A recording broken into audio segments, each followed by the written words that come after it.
ಬಂಜೆತನದಿಂದ ಬಳಲ್ತಾ ಇರುವಂತಹ ದಂಪತಿಗಳ ತಂದೆ ತಾಯಿಗೆ ನಂದೊಂದು ಕಿವಿ ಮಾತು. ನಂದೊಂದು ಪೇಷಂಟ್ ಇವತ್ತು ಯಾವಾಗ್ಲೂ ಅವರು ತಂದೆ ತಾಯಿ ಜೊತೆನೆ ಬರ್ತಾರೆ, ಗಂಡನ ಜೊತೆ ಬರೋದೇ ಇಲ್ಲ. ತುಂಬಾ ಹತ್ಕೊಂಡು ಹೇಳಿದ್ಲು ಇವತ್ತು, ಮೇಡಮ್ ಹೆಂಗಾದ್ರೂ ಪ್ರೆಗ್ನೆನ್ಸಿ ಆಗ್ಲೇಬೇಕು, ಇಲ್ಲ ಅಂದ್ರೆ ನನ್ನ ಗಂಡಂಗೆ ನಮ್ಮ ಅತ್ತೆ ಮಾವ ಇನ್ನೊಂದು ಮದುವೆ ಮಾಡ್ತಾರೆ ಅಂತ.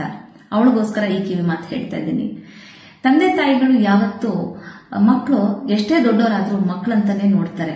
ಅವರಿಗೆ ವೋಟಿಂಗ್ ಕೆಪಾಸಿಟಿ ಬಂದಿದ್ರು ಅವ್ರಿಗಿನ್ನೂ ಚಿಕ್ಕ ಮಕ್ಕಳೇ. ಹೌದು, ಅವರಿಗೆ ಮಕ್ಕಳಾಗಿಲ್ಲ ಅಂದ್ರೆ ತಂದೆ ತಾಯಿ ತುಂಬಾ ಕೊರಗ್ತಾರೆ. ಆದ್ರೆ ನೀವ್ ಏನ್ ಮಾಡ್ಲಿಕ್ಕೆ ಸಾಧ್ಯ? ಯೋಚನೆ ಮಾಡಿ. ನಿಮ್ಗಂತೂ ಮೆಡಿಕಲ್ ಪ್ರೊಫೆಷನ್ ಬಗ್ಗೆ ಗೊತ್ತಿಲ್ಲ, ಜೊತೆಗೆ ಬಂಜತನ ಅನ್ನೋ ಸಮಸ್ಯೆಯ ಅರಿವು ನಿಮಗಿಲ್ಲ. ನಿಮ್ಮ ಮಕ್ಕಳು ಬಂಜತನದಿಂದ ಹೇಗ್ ಬಳಲ್ತಿದ್ದಾರೆ ಅನ್ನೋದ್ರ ಅರಿವು ನಿಮ್ಗಾಗ್ಲಿಕ್ಕೆ ಸಾಧ್ಯನೇ ಇಲ್ಲ. ಯಾಕಂದ್ರೆ ನಿಮ್ಗೆ ಬಂಜತನದ ಸಮಸ್ಯೆ ಇಲ್ಲ. ಏನಾದ್ರೂ ನೀವು ಹೆಲ್ಪ್ ಮಾಡ್ಬೇಕಂತಿದ್ರೆ ದಯವಿಟ್ಟು ಟ್ರೀಟ್ಮೆಂಟ್ ಬಗ್ಗೆ ಇಂಟರ್ಫಿಯರ್ ಆಗಬೇಡಿ. ಇದರಿಂದ ಒಬ್ಬ ಹೆಣ್ಮಗಳಿಗೆ ಎಷ್ಟು ಪ್ರೆಷರ್ ಬಿಲ್ಡ್ ಆಗತ್ತೆ ಅನ್ನೋದು ಗೊತ್ತಿದ್ಯಾ? ಒಂದು ಟ್ರೀಟ್ಮೆಂಟ್ ಆಗುವಾಗ ಅವಳಿಗೆ ಬೀಟಾ HCG ರಿಸಲ್ಟ್ ಬರೋತ್ತಿಗೆ ಎಲ್ಲರ ಕಣ್ಣು ಅವಳ ಮೇಲೆ ಇರುತ್ತೆ. ಎಷ್ಟು ಪ್ರೆಷರ್ ಬಿಲ್ಡ್ ಆಗಿರುತ್ತಂದ್ರೆ ಒಂದು ಪ್ರೆಷರ್ ಕುಕ್ಕರೇ ಆಗ್ಬಿಡ್ತಾಳೆ ಆ ಹೆಣ್ಮಗಳು.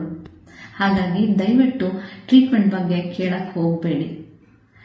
ಟ್ರೀಟ್ಮೆಂಟ್ ಬಗ್ಗೆ ಕೇಳೋದ್ರಿಂದ ಯಾವುದೇ ತರ ಸಮಸ್ಯೆಗಳಿಗೆ ಪರಿಹಾರ ಸಿಕ್ಕೋದಿಲ್ಲ. ಒಂದು ಮಗು ಜನನ ಅನ್ನೋದು ಒಂದು ಇಡೀ ಕುಟುಂಬದ ಸಂತೋಷ ಆದ್ರೆ ಬಂಜತನ ಸಮಸ್ಯೆ ಅನ್ನೋದು ಬಹಳ ಖಾಸಗಿ. ಇದು ಗಂಡ ಮತ್ತು ಹೆಂಡತಿಗೆ ಮಾತ್ರ ಮೀಸಲಾಗಿರುತ್ತೆ.